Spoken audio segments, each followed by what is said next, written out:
Back on the Football in Focus, back to the KickBack Jacks. Back to KickBack Jacks for a 2017 season.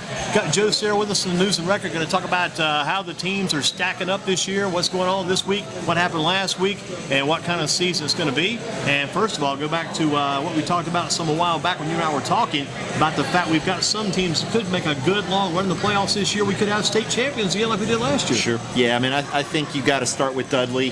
4A champions last year. They've dropped down. They'll be 3AA. There's no question about that with their enrollment numbers. And they lost an awful lot. I mean, when you lose, we had 7 first-team all-area players that we selected, and Hendon Hooker all graduated from that team. That's an awful lot to replace. And for most teams, most programs, I think that would be a major rebuilding year. It's a little bit rebuilding, but Dudley still has so much talent, so many Division I kids on that team that I don't see any reason why they shouldn't be playing at one of the 4 ACC schools on that weekend in December. Got off to a good start week 1, too, with Gerald Simpson. New quarterback comes in, and I think he threw either for 2 touchdowns or ran for 2, but he did well. He really produced well the first week. I know they're happy about what he did. He's probably happy because you had a piece on him at the News and Record. Yes, you talked to him and talked to DJ Cross, and I'm thinking, I'm sure Simpson happy about his start. Yeah, he was 4 for 5 in very limited duty. He came out early in the second quarter. I mean, it was 49-0 in the second quarter, and Dudley basically emptied the bench as early as they could. They didn't want to embarrass Carver. It's an old emotional rivalry between the two schools, but they didn't want to embarrass them. Carver doesn't have numbers. They don't have a JV team this year, so they didn't want to embarrass them. But he was effective. One of his backups, Richard Monroe, the 4th Quad Monroe, with the pick 6 in that game. Sariq Rush got some touches, but they didn't have most of their starters in beyond early in the second quarter. They've got to get those kids more reps this week when they play Ragsdale. I think that'll be unfortunate for Ragsdale. I don't think they're going to run it up on them by any means, but they've got Page the following week, Durham Hillside the week after that. They can't afford to not have a new quarterback in Gerald Simpson get a lot of reps, and some other guys get reps. Do you think maybe he'll have maybe a strength of his game will be his running game and his pass, because he's a pretty strong runner? I think definitely running. I think that's where his strength lies, and I think that's what the Dudley coaches want to see primarily from him. But he's got such a great receiving core. I mean, when you look at their first 4 receivers, they average about 6'3", 195, and with Nigel Fitzgerald and DJ Cross, and both Division I players that we know of, 2 young guys, Isaac Walker, freshman, Michael Wyman, a sophomore. I mean, they create such mismatch problems that Coach Davis has talked about, just wanting to get the ball to them in space and let them do their thing. Antonio Kirkpatrick, their offensive coordinator, said just throw them a catchable ball in their catch radius and let them do their thing. If he can do that and run the ball effectively, I think you'll see a lot more read option stuff from them this year because of his talents and how physically strong he is. But they're going to get him reps against Ragsdale. And like I say, I think that may be unfortunate for Ragsdale, but we'll see. What about Easton Guilford? They got there last year, didn't win it, but they got there, and it seemed like they're building a pretty good foundation down there with Coach Robertson, too. Numbers he didn't have at when he first got there. He's been there. This is his 5th year. 50-something kids the first year, close to 100 this year. That tells you a lot about the direction that program is trending in. But it's not just numbers. It's great athletes. It's quality athletes. And a really good coaching staff. I mean, he lost his offensive coordinator, Kennedy Tinsley, to Southeast Guilford. He's 1-0 there. Former Dudley running back. It all sort of ties together. But he's got an experienced coaching staff, guys who know what they're doing, kids buying in. And, you know, the question will be, I think, whether they end up in 3A or 3AA. If they're in 3AA, they're going to have to deal with Dudley at some point, probably, unless one goes east and one goes west. But that's unlikely. If they're in 3A, they won't have to deal with Dudley. But 2A and 3A are just going to be battlefields this year in high school football because of the way the realignment fell. Fewer 4A teams, fewer 1A teams, some great 4As like Dudley and Charlotte Catholic dropping down, some really good 2A teams moving up to 3A. It's going to be very difficult to win that 3A championship or 3AA. And you look at Easton Guilford, Dominique Graves, they got a great young quarterback. Split time last year with a starter. Now he's got a job full-time this year and got off to a good start his first week. Yeah, I mean, he shared it with Bryant Barr last year, and from game to game, one would play better than the other, and neither one seemed to mind that situation. But he's the guy this year. He's clearly the man, and it makes a big difference, I think, in terms of confidence. They did lose some talent. Obviously, Kyan Howard was a great linebacker. He's at A&T. Spencer Clapp, fantastic offensive tackle and defensive end. He's at Wake Forest.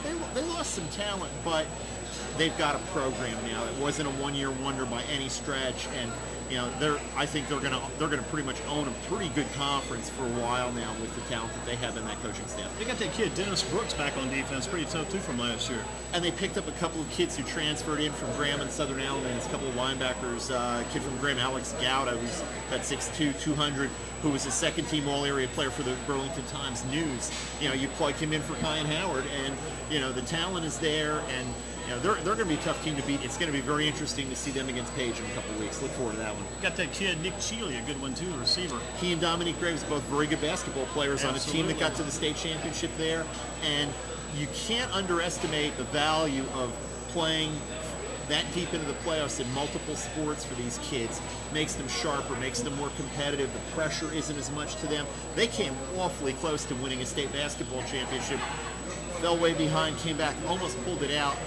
A lot of talent there. Yeah, that Wendell Moore, that's a tough kid to beat. And his team was tough as well, but he was quite a talent. And surprised he didn't make his way maybe toward Leslie. I guess it never worked out, but there was a lot of talk about that last year too. Yeah, I mean, the state of high school basketball is such that he had a news conference to announce that he was staying at Cox Mill. Amazing. I mean, that's what it's come to. But amazing. A great talent that Duke, Carolina, all the big schools are interested in. And they had a front line where he was the smallest of the three guys, and they're all back. So that's going to be a challenge for somebody. Who had the top performance as a team last year? Was it probably Dudley? Was it Eastern Guilford? Maybe somebody else in Guilford County, a team that had the top performance last week? I think you've got to go with the state champion. I mean, the only blemish on Dudley's record was that loss to Page, and for me, that was the best game of the year. Not the most artistically beautiful game, but in terms of intensity, big plays. It looked like Hendon Hooker was going to win that game on a rollout down near the goal line, and Tyler DeBerry, a defensive lineman, runs him down, and then on the next play, he's just short of the goal line, and the ball pops out as the game ends. Just a phenomenal game, but Dudley wins the state championship. There's no replacing that. The only other team around here to do that was Reedsville. Now, that Reedsville team, I think, could have won the 3A, maybe 3AA title. That team was loaded. And they're good this year, but not quite as good as they were last year. That Tyler DeBerry had a knack for making big plays, since he made a big play in the All-Star game too. Sure did. Every time you turn around, the guy's blocking a punt, scooping it up, taking it back for a fumble return for a touchdown or intercepting a pass. Always a big play guy. Yeah, and you look at him, and he's a great example of a kid who plays a lot bigger than he is. He plays with great leverage, stays low coming off the line. He's quick. He has the motor that folks talk about. His motor runs at high RPMs nonstop. He's just a fun player to watch. One of my favorite players to watch the last few years. And what about top individual performance last week? If you're looking for a player maybe around Guilford County, had a big game last week. It's a defensive guy, but Christian Herbin for Northern Guilford with 3 interceptions in that Grimsley game, and they were important interceptions. He had an excellent game. Some of it was right place at right time, but he did a fantastic job in that game. You've got to look at that. To me, it was a week of defense. Page's defense came through, made some huge plays in a win at Davie County in overtime. If they don't get great defense, they don't win that game. Northern Guilford and Grimsley was a defensive battle. There weren't a ton of jump out at you offensive performances. That's because some of the games kind of got out of reach too. The guys maybe didn't play the whole game in some cases, sure, like the Dudley's and Eastern Guilford games. Yeah, I think in those games you could have had somebody with big numbers, and I think it's also reflective of just how many good skill position kids we had in that senior class last year. Quarterbacks, running backs, receivers. I think the cycle is that it's going to take another year or two for us to get back to having that level of talent. And just new faces, new kids, growing in the roles. Born Lassane for Grimsley with 166 yards in their opener was a nice game from him. A lot of kids. Saunders at High Point Central had a nice game for them in their opener. A good win for them against Parkland. I think you'll see some new names emerging this year, and it's just when kids graduate, somebody else steps up. Yeah, you think about the two guys combined, Hendon Hooker and Will Jones, combined their full season numbers from last year together. That's enough to last you for a couple of years. Well, and if both of them had been able to play in the Shrine Bowl, they couldn't because the playoffs got pushed back. Those are your 2 North Carolina quarterbacks in the Shrine Bowl. How often does that happen from not only the same town but the same conference? I mean, that was amazing to have those 2 kids. Javon Leake, a great running back. Zion Walker for Eastern Guilford was a heck of a runner. We had so much talent in this area. The receivers, it's going to take half a season or so to see who's going to fill those roles, I think. What do you think is the game of the week this week? What's the big game this week? And maybe a couple. What's one of the big ones? Northern Guilford and Page for me. I mean, Dudley and Ragsdale is interesting, obviously. We'll have somebody at that game. I'm going to be at Northern Guilford and Page. I think we'll have a better idea after tomorrow night whether Northern Guilford is back or whether that was just one game where they got up and made the right plays. Page will be a tough challenge for them. Young quarterback at Page, Javondre Page, spelled a little differently, but if he grows into that role, another kid who right now is a better runner than a passer, but if he grows into that role, Page could make a deep run too. The defense is good enough, but when you lose Javon Leake, when you lose Will Jones, when you lose Ronald Polite, when you lose Micah Gafford, I mean, there was so much skill position talent there that it's going to take a little while to replace them, but I think that'll be a fun game to watch. So some of these games may be over by halftime tomorrow night. Maybe the Dudley at Ragsdale game and the Northwest hosting Western Guilford's games. They may be over by halftime, you think, possibly? There's that chance? Yeah, I think Western will hang. If Northwest's offense can get on track, they sputtered a good bit against Smith, and some of that's, I think, a reflection of a better Smith defense. But if they can get that offense on track, yeah, I think you could definitely see that happening. But yeah, Western had a nice lead against Moorhead and just let it get away, and that's a disappointing start for them. They could have been 1-0, but yeah, I think that game certainly has the potential. What about tonight's game? You got Southwest and Andrews over at Simeon Stadium in Humble. What about that game? Southwest needs to win the game. We talked about that earlier. This is the second game that Jaron Rainey, Malik Green, and I believe it's Wesley Davis are going to miss with a suspension. Mason Chu was okay in their game last week, a tough loss to Reynolds, I believe it was, but they need him to play a little better against Andrews, and they need to get Jaron Rainey back in the lineup and get back in sync with the rest of that offense that they can't afford to be 0-2. Now the coaching changes, a lot of them after last year. Yeah, a lot of coaches. Are we done yet? Are we done with those? Or do you think we don't know about the Western Guilford situation right now? What's going to happen there? It still kind of seems to be a little bit limbo. But are we done yet? What about all these coaching changes? A lot of times it's just lateral moves within the county. Had several of those, but did have some new coaches coming from outside the county too. Yeah, I think if we ran a chart, we did a couple of stories on the whole coaching turnover thing, and we ran a chart where year by year, Chris Hughes for CarolinaPreps.com charts all the coaching changes every year. He's done it for about 15 years, and it's the bigger numbers are kind of every other year, because if a school makes a change one year, they're less likely to make it the next year. There's usually coaches get a couple of years, so I think it'll settle down a good bit this year. But you have an interim coach at Ed Andrews, Kelly Clark, who came in when John Patterson quit right as practice started. You have a bit of a coaching turmoil with Coach Bryant Miller at Western Guilford not being able to coach right now. Hopefully he's 100% healthy soon and can get back to the sideline, because I know it's bothering him to not be with those kids and not be coaching them. Those are two that the situation will be in a little bit of flux, but I don't think you're going to see that much other turnover around the county this year. I think we'll have a lot more stability, because most schools don't want to be changing coaches every year, and we had so many changes. Of the 21 schools that we consider part of our coverage, there are 12 of them with new head coaches. Yeah, and Guilford County almost half. Yeah, that's quite a big change. Eight out of the 15 was how it turned out. I mean, that's unprecedented. There's never been anything like that here. What about these young players to watch out for? We know we've got the Trey Turners, DJ Crosens, sure, Alan Tisdales. We got other players like Niall Harris, the guys like Dominique Graves, the older players that are established and talented. What about some young guys? You mentioned the kid from Page already, young up-and-coming guys. Some other young guys to watch out for. Running back for Page also, Sincere Davis. Yeah. Looks very promising, small, but runs hard. Great cuts, great vision to run between the tackles and know when to stay in that lane and when to bounce it. He looks really good in scrimmages that I've seen. Michael Wyman and Isaac Walker, two young receivers at Dudley. Wyman already getting interest in terms of getting camp invitations from SEC level schools. Yeah, I heard you maybe had a visit with, or talked to Clemson. Guys like that have been pretty hard. Just got great size, great potential. Now, 2 years away, we'll see how that pans out. You never really know. Some guys get a lot of attention early, and then it potential never turns into production. But Isaac Walker's a freshman for them who's got great hands and great ability.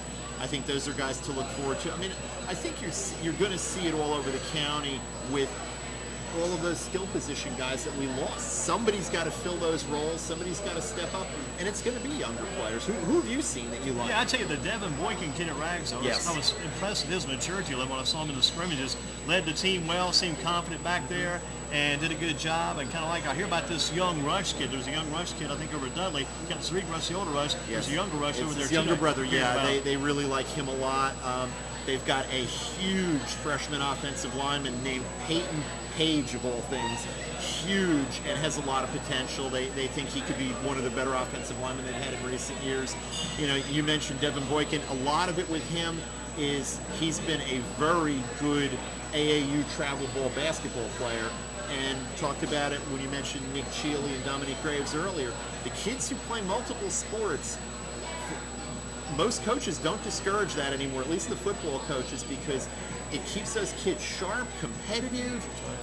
The athletic abilities translate. You look at Jordan. But I'm sorry. Look at Jordan Williams. He comes to mind, the kid from Smith. I mean, basketball, football, both now. And the basketball coaches are kind of more encouraging that these days. To have to see what happens when the kids get more chances that way. DeAndre Overton was a kid who didn't play football at Page till his junior year. And all of those football skills that he had, or basketball skills that he had, translated to the football field. As soon as college coaches saw a kid with his size, his speed, his athletic ability, and how the kind of hands he had, they fell in love with him immediately. I mean, he had offers from Clemson by the end of his junior year, and he hadn't played organized football since middle school before that. Jalen Seegers, who was one of his basketball teammates at Page, a couple of the people at Page told me that when the NC State people came and saw DeAndre during summer throwing the ball around and playing catch, Jalen was out there goofing around with him, and the NC State assistant who offered DeAndre told him, if you get Jalen to come out for football this year, we'll offer him now as a safety. Wow. Because they liked his skill set, his size, that basketball ability, and just the competitiveness that these kids have. You know, it all goes back to Stephen Davis when he saw David Amerson in those work boots out on the court dunking the basketball. Say, hey, man, you got some talent. And I think the Coach Stephen Davis fell upon that time, and it's kind of continued to kind of build and build as time has gone on. You look at how many of the Dudley kids play both sports, and look at Breon Seagraves. I mean, he grows up as a basketball kid. Yeah. He's kind of in an incubation system as a basketball player, but he gets out of that incubator and becomes more of a football guy. He's a college football player, not a basketball player. You can't replace the competitiveness that the kids get playing year-round. And for a while there, specialization was all the rage, and it causes problems. Up at Moorhead, I was talking to Coach Lynn Stadler up there before the season, and the young man who was going to be his starting quarterback this year, a young guy named Bennett Newey, was a first-team All-Area baseball player for us. He wrecked his shoulder with too much baseball. He messed up his shoulder. He can't play football this year. They're hoping to get him back for baseball season, but his baseball is a little bit in jeopardy because he was playing baseball year-round and only doing football, kind of dabbling a little here and there. All the repetitive stress injuries that kids are getting, a lot of those could be avoided by just letting kids be kids and play multiple sports and be competitive and play with their friends. I mean, it's old school, but it works. You look at Hooker, Hendon Hooker, look at Trey Turner, both very good in football and basketball, both, and managed those pretty well over the years. Thomas Hennigan, teammate of Trey Turner. You know, on the basketball court, you'd look at him and you'd think, you know, not the most fluid kid necessarily on the basketball court, but what a competitor. Very strong. And and all of those skills translate.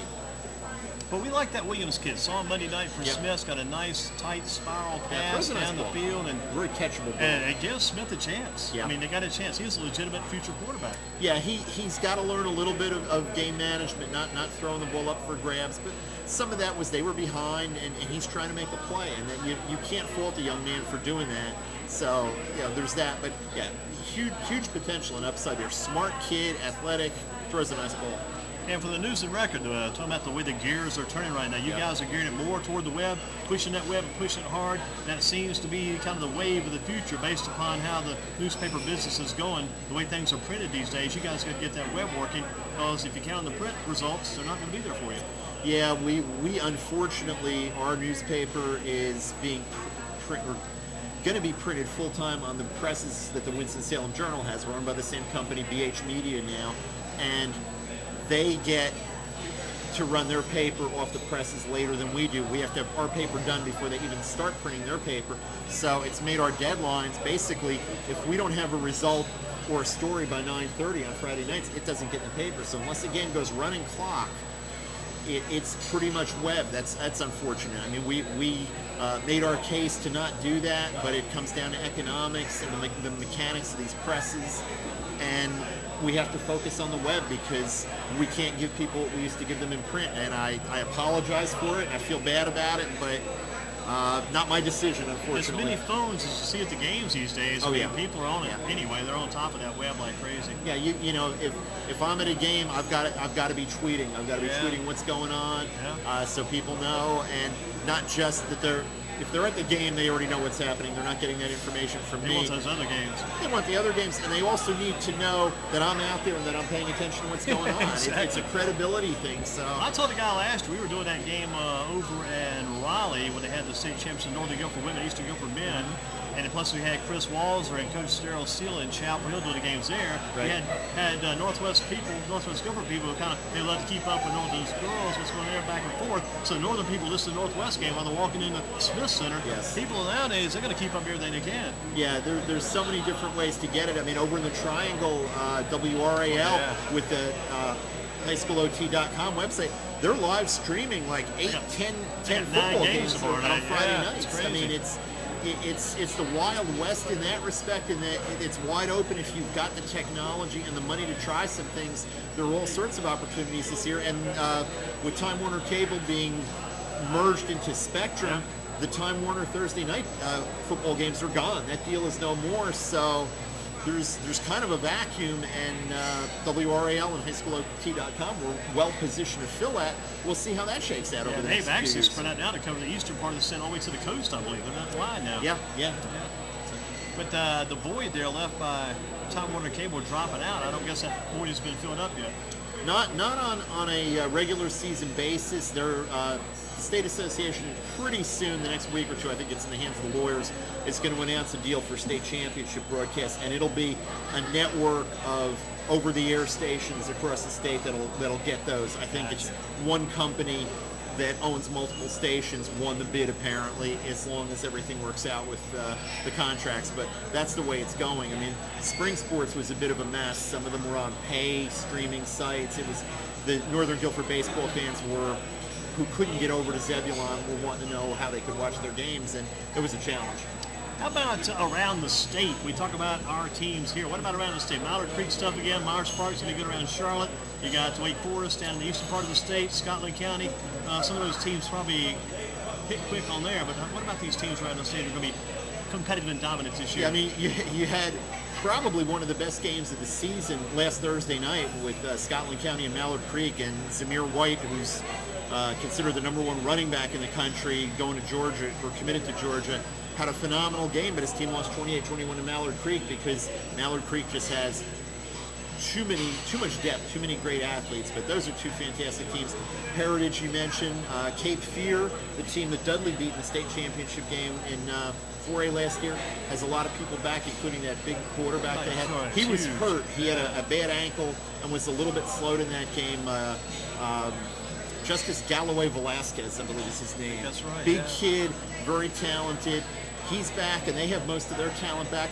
You don't have to go too far over to East Forsyth and West Forsyth to find some really good players. East Forsyth, Coach Todd Willard's always got a good program over there. Same with Adrian Snow at West Forsyth, and they've got KJ Henry, who's a consensus, I would say, top 10, top 15 recruit pass rush defensive end. Another kid who's played basketball, played with the CP3 program, and has that athleticism. But there's plenty of talent there. They've got a Mount Tabor team pretty tough over that way, too.